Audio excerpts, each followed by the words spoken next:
Welcome to Running on Reddit, r/Bridezillas, where the craziest brides and wedding stories are shared. I was invited to a destination wedding, at a resort on the coast. The wedding was on the beach, while the reception was on the top floor.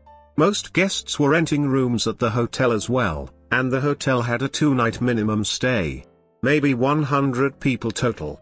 What that meant was that there were wedding guests on every floor of this hotel, during that weekend. This is relevant.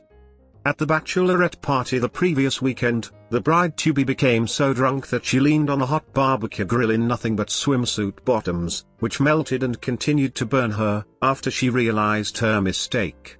So she had a 3rd-degree burn on her booty. Fast forward to the wedding reception. The bride becomes phenomenally intoxicated, once again. Every 10 minutes or so, she runs into a guest and feels the need to retell the story, complete with lifting her dress to show off the wound. It got so bad that her new father-in-law figures out that keeping a drink in her hand, at all times, was the key to keeping the skirt down, because lifting it up required both hands. She got even drunker. Now, the wedding reception had a cash bar, but it was in the first-floor lobby of the hotel. So guests would leave the reception, take the elevator down to the lobby bar, then come back. Since this particular bar was cash only, and there was no ATM on site, guests ran through whatever cash was in their wallets fairly quickly. As a direct result, there were few contributions to either the honeymoon jar, or during the money dance. In case you don't know this tradition, it's when you put money in the bride's purse, in exchange for the privilege of dancing with her. She was absolutely livid, and expressed her anger multiple times to wedding guests, while milling through the hotel for their drinks. I am told she doesn't remember any of this. The last I saw her that night was while passing by her room to my own. She was completely passed out on the bed, and her bridesmaids were unbuttoning the 100+ buttons along the back of her dress, so they could all go to sleep. Father-in-law sounds like a smart man, may have even saved the wedding from an even worse fate. Hey! 90% of you who watch our videos aren't subscribed. Hit the button to help the channel grow. I am matron of honor, in my college roommate's wedding. The night before she asked me to be matron of honor, while our significant others were out hunting, she told me that her ex of 8 years still texts her, and tells her he loves her, that she shouldn't get married, etc. I asked her if her fiancé knows about their communication, and she says no. And then she goes on to say I've tried blocking him on some things, if I ignore him he just talks to me more. Yeah, right. A few weeks later, her fiancé asks to shadow me at work. I'm a school social worker, for one of his college classes. We started talking about the bachelor/bachelorette parties. This is when he starts venting to me. She doesn't want them to have separate parties, and he feels it's because she thinks he will cheat on her. He goes on to tell me that she is constantly accusing him of cheating on her. He tells me many stories of the ways in which she has ignored him for days, left him at bars, etc. due to her unrealistic fears of him cheating. He has never cheated before. But he told me he is getting tired of being accused of it. He is tired of being questioned when he wants to hang out with friends, while she is working night shift at the hospital. He is tired of her making him do all the chores in the house, because she makes more money. He just got home from military leave 2 months ago. Anyways, he told me all of these things that did not surprise me about her, because I know she is passive-aggressive, controlling, and insecure, but at the same I was surprised at the level to which she's doing this. I really like her fiancé, and he told me he is starting to lose his patience with her. I told him he needs to keep being honest with her. Additionally, he is unable to make many decisions about the wedding. Her parents have control and she is allowing that. Any ideas about the future of his are shot down. She makes him pay for nearly everything, lifestyle-wise. Her parents are paying for the entire wedding, dress, venue, etc.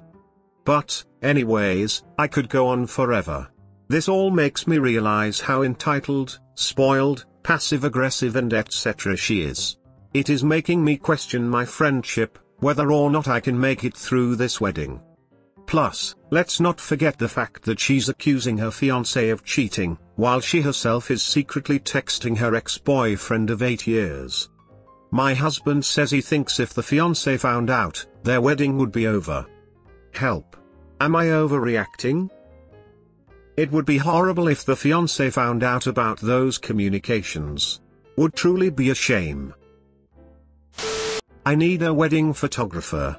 We are having a very exclusive wedding party at the place, located at the corner of Some and Where, New York.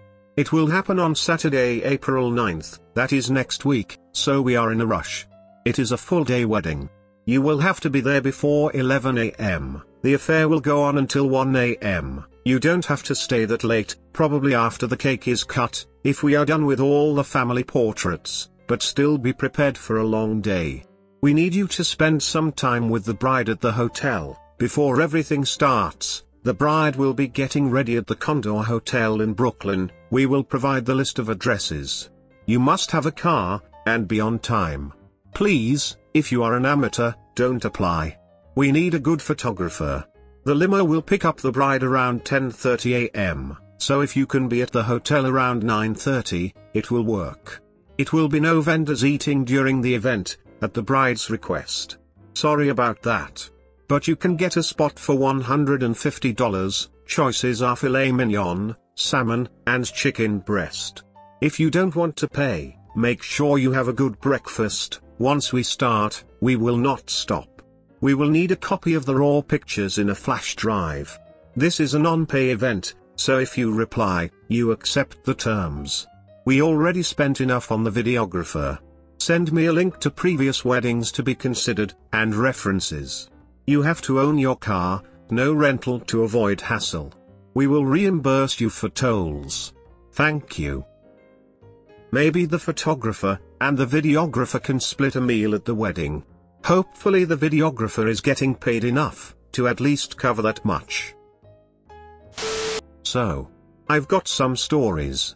Read until the end, there's a payoff. I was a bartender for years, 14, at a private club that was a popular wedding venue, and worked probably about 800 to 1,000 weddings total. One stands out that I'll never forget. I was the head bartender and manager on duty for most of them, and I worked with the in-house events coordinator, EC, who handled all the logistics on our end prior to the event, booking, catering, bar service, in-house decor, etc. She'd typically give me a heads up about guest requirements on my event sheet, and let me know if the client was being a headache beforehand. For this case, we were doing a third marriage for the bride, in her mid-40s, and a first marriage for the groom. The EC gave me a heads up that the bride was a serious bridezilla. She'd been emailing or calling about minor details 3 to 4 times a day for 3 months solid, and I was told to expect the worst. The day comes, and the bride and her party is there to oversee setup.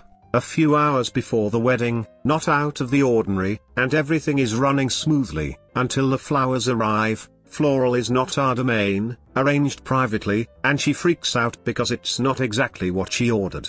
They're gorgeous by the way, and way over the top for what I'd expect for a 250-person wedding.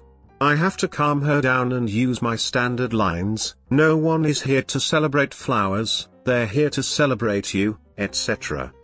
We get over that and I'm expecting the worst for the night, and it's lovely. She's radiant the whole evening, everyone's happy, the event runs smoothly, and I'm stoked to not have to be dealing with drama. At the end, when they're packing up, I go up to them to do my standard, "How did everything go? Is there anything I can assist you with?" conversation with her, while her hubby stands a few feet away talking to a friend. She turns to me, with stars in her eyes, and says, "It was perfect, I want to do my next one here." Hubby does a neck-snapping double take, while I'm kind of speechless, and manage to mumble out, "I'm glad you enjoyed it." They leave, and I tried to process what I just heard. Wait, it gets better. Often, wedding parties show up the next day, to pick up things they left behind, so they don't have to spend an hour packing up late at night. When they do, we let them come down to the club bar for a drink, if they want. They show up, and come down to the bar where I'm working. At this point, I figure her next comment was just a slip of the tongue. She'd had some wine, though wasn't what I'd call inebriated, etc. But no, talking to her straight sober, with hubby in tow, she told me again how it was everything she'd hoped for, and she'd definitely come back next time. That's when I realized. She didn't want to get married, she just loved being a bride and having a special day all about her.